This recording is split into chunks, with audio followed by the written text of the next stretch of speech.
तो आप सब कैसे हैं? उम्मीद है कि सब कुछ अच्छा ही होगा।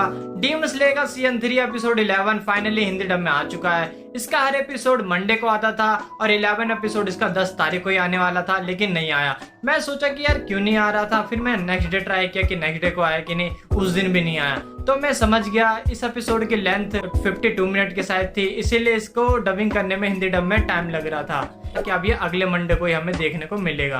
बहुत इंतजार करने के बाद एपिसोड 11 हिंदी डब में आ चुका है। हम इसका रिव्यू करेंगे और साथ में जानेंगे कि इसका हिंदी डब कैसा था। तो बिना किसी देरी के इस वीडियो को स्टार्ट करते हैं।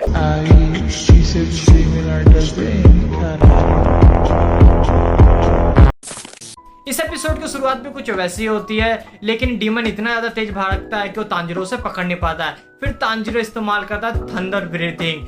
आप लोग सोच रहे होंगे थंडर ब्रीथिंग तांजिरो कैसे इस्तेमाल किया, तो उसको वो वाली बात याद आ गई कि अपनी सारी पावर अपने पैरों में रख लो जो जिनिसो ने उसे बोला था। यार मैंने सोचा था कि लास्ट एपिसोड में जिनिसो और इनोसको भी हमें देखने को मिलेंगे, लेकिन हमें वो दोनों देखने को तो नहीं मिले, लेकिन हमें जिनिसो को झलक मिली।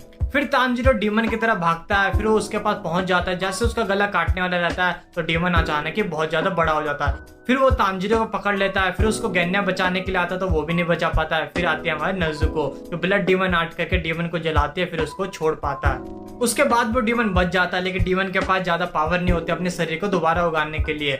वो सोचता है कि कोई इंसान मुझे खाने को मिल जाए तो फिर से मेरी पावर वापस आ जाएगी। तो वो उससे कुछ इंसान उसे मिलते हैं, तो फिर वो उसी के पीछे जाता है। फिर तांजिरो देखता है कि वो इंसान को खाने वाला रहता है। फिर तांजिरो गिरा हुआ रहता है, उसके पूरे शरीर में चोट ही चोट रहता है। फिर वो डीमन को मारने के लिए जाता है। फाइनली तांजिरो डीमन का गला काट देता है, तो तांजिरो सोचता है कि अब तो डीमन मर जाएगा। फिर वो नजुको के पास जाता है उसे बचाने के लिए कि सनलाइट के किरण से उसको वो जल ना जाए। उसको कुछ बोल नहीं पाता है क्योंकि उसके मुंह से आवाज ही नहीं निकल रही थी और नजुको उसके पास आ रही थी। तो नजुको उसे इशारा करके बता रही थी कि डीमन अभी तक मरा नहीं है, डीमन जिंदा है। तो तांजिरो बिल्कुल शौक हो जाता है कि इसका गला काटने के बावजूद डीमन क्यों नहीं मरा। फिर उसके बाद उसे याद आता है कि जो उसका मेन बॉडी रहता है, जो छोटा वाला जो डीमन रहता है, उसके जीप पे फियर लिखा रहता है और इसमें तो कुछ और ही लिखा है। तो वो समझ जाता है, लेकिन वो कंफ्यूज रहता है कि नजुको को बचाए या वो डीमन को मारे। यार वो वाला सीन देखे मैं काफी ज्यादा इमोशनल हो गया था कि उसके पास दो चॉइस है, वो क्या करे। लेकिन फिर भी उसे नजुको को छोड़ के डीमन को मारने के लिए जाता है, कुछ इंसान को बचाने के लिए। फिर उसके बाद तांजिरो जाता है उसे मारने के लिए। फिर हमें छोटा सा हन तेंगो का बैक स्टोरी देखने को मिलता है कि वो कैसे वो कितना निर्दयी था, सबको मारता रहता था। मतलब बोलता था कि मैंने नहीं मारा, ये मेरी हाथों की गलती है। जैसे ही तांजिरो उसको गला काटने वाला रहता था तो उसको सब कुछ याद आने लगता है। मैं सबसे ज्यादा खुश हुआ था भाई, आखिरकार ये मर गया, वरना पता नहीं इसके अंदर में क्या क्या और देखने को मिलते हैं। तांजिरो डीमन को मार तो देता है, लेकिन बिल्कुल भी उसे खुशी नहीं होती है, क्योंकि वो सोचता है कि मैंने नजुको को खो दिया, नजुको तो पूरी जल के राख हो गए, बिल्कुल बची नहीं होगी। फिर हमें देखने को मिलता है एक बड़ा ट्विस्ट। भाई मैं भी देख के बिल्कुल शौक हो गया। सनलाइट में नजुको बची हुई है, मतलब बिल्कुल उसे कुछ नहीं हुआ, थोड़ी सी जली, फिर उसके बाद वो रिकवर होगी। सबसे मेरी फेवरेट कैरेक्टर नजुको, आखिर मैंने उसे बोलते हुए सुना। उसकी हिंदी डब में वॉइस मुझे ठीक ठाक ही लगी। वैसे अभी भी स्टोरी यहीं पे नहीं खत्म होती है। फिर हमें देखने को मिलता है हमारा Michael Jackson, I mean Muzan.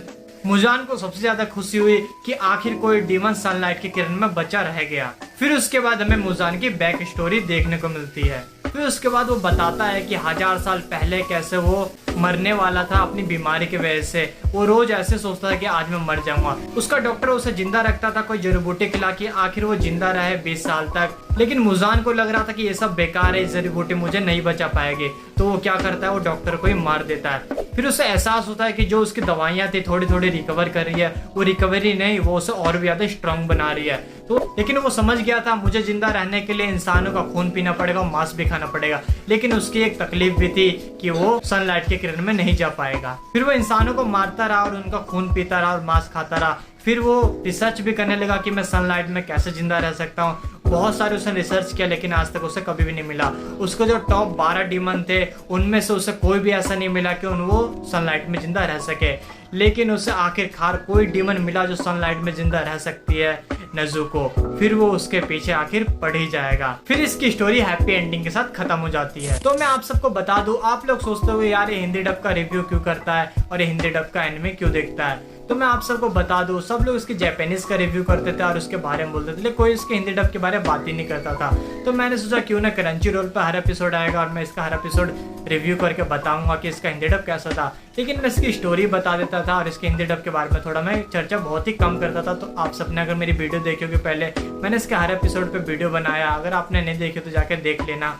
तो मैंने सोचा कि इसका एक मैं स्पेशल वीडियो बनाऊंगा हिंदी डब के रिव्यू के साथ कि मुझे हिंदी डब कैसा लगा, क्योंकि मैंने स्टार्टिंग से मैंने जापानीज भी देखी और हिंदी में देखी है, मैंने दोनों देखा है और दोनों का मैं कंपैरिजन करूंगा कि मुझे देखने में कैसा लगा, कौन सा बेटर था।